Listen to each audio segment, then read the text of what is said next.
Well, the old saying measure twice, cut once applies here too. So some measuring was done for one piece that we had to recreate.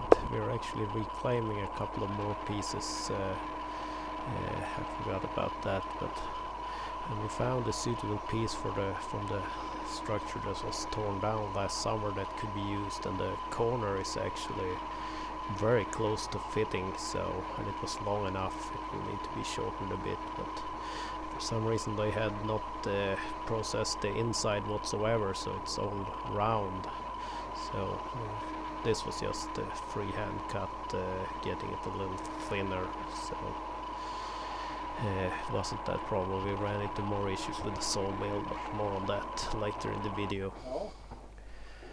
So it was transferred to the little cart we had found, or my dad knew about it. He has used it in the past twice in his lifetime, so I'm not sure how old the cart itself is, but it's not new, that's for sure. So, but it's nice to find. If it exists, use it.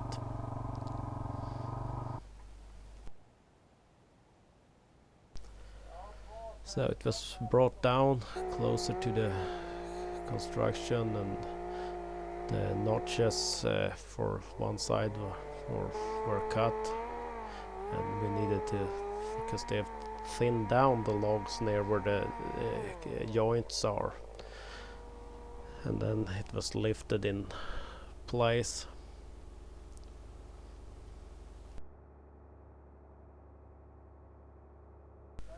And with that in place, we could take two more logs that are getting reused and place them. Also required some cleaning up in the notches or the joints to get it them to sit properly.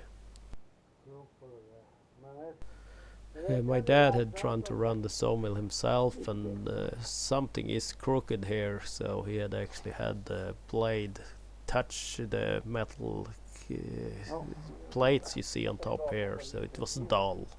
So blade needed to be removed, and we started looking at what was really wrong with it, and the winter, the frozen ground might have shifted things, but we also came to the conclusion that maybe from him running it and having issues, that the blade had shifted and was not straight, so that was loosened, and now we put a little bit of a bracket there to stop it from shifting, and the thickness gauge we also needed to adjust a little, because that wasn't good, and the bolt securing that, it has been welded in the past and poorly, so that had to be re-welded, a new nut on there. It had been threaded at some point, the threads have stripped, I would guess, and they welded a nut on there, and we did the same again. Now, after moving things around, we did a dry run slowly. Well, we're just gonna run the bench quite slowly right now to ensure that things don't get out of hand too fast. We had some piece that my dad had destroyed from his test run there, and we'd use that to do some test cuts and see that things are lining up. So satisfied that things are going to work, we secured a long log. The bench and the sawmill is long enough to handle the shorter 7.20, 7.2 meter long logs.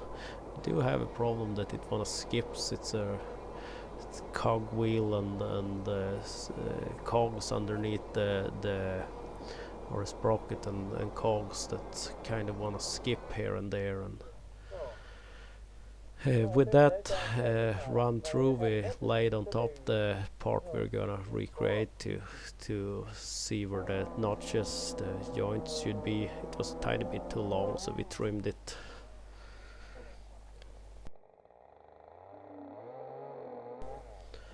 Joints were marked out,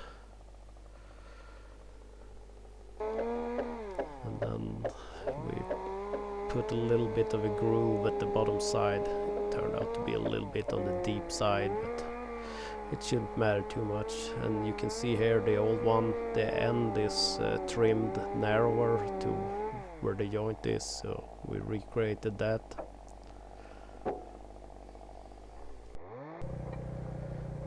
Then we brought it down to the building.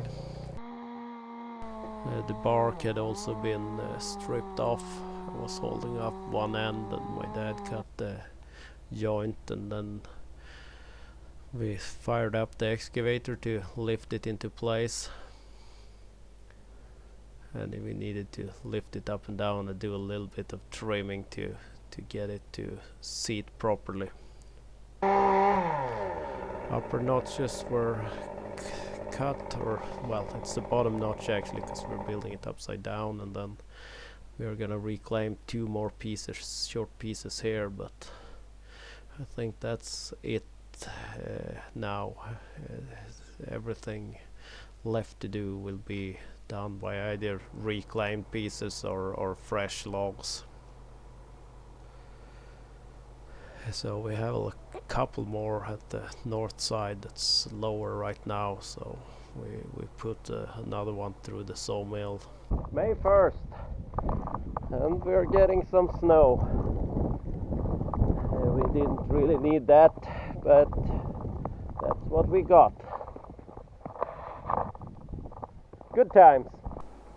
So you got the date there. This was recorded May 1st, and slow maneuvering, getting it as steep into the sawmill as possible, so that the bench can travel long enough to actually cut all the way through. And also, well, it could cut a tiny bit longer, but then it would sit next to the blade as the end of travel for the sawmill. Now getting as far in as possible, we can actually push it out a little beyond the blade.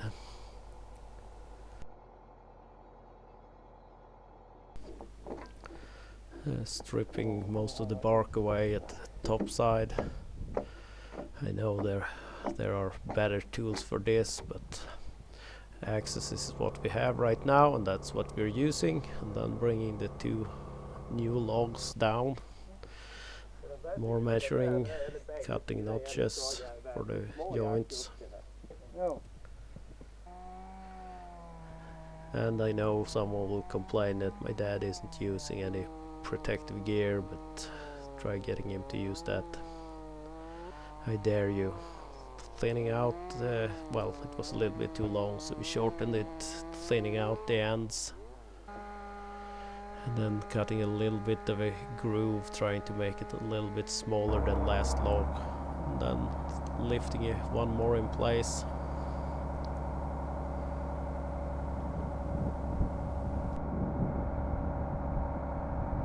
The second log was put aside for now, because we will need to recreate 2 shorter pieces here that are too rotten to be reused. So this will be used later. We needed to make the groove a little bit deeper in areas to get it to sit good enough. And then we put a few short pieces next to the sawmill that will be used, and that's where we're at now. But the weather got bad, it turned into rain, so we changed our attention to some indoors work, and we actually lifted on the small little roofs we have built to protect the sawmill. Found time to look at searching for a few oil leaks on the harvester, and found 2 small leaks. One I will have a few questions maybe someone can help me with. Video will come soon.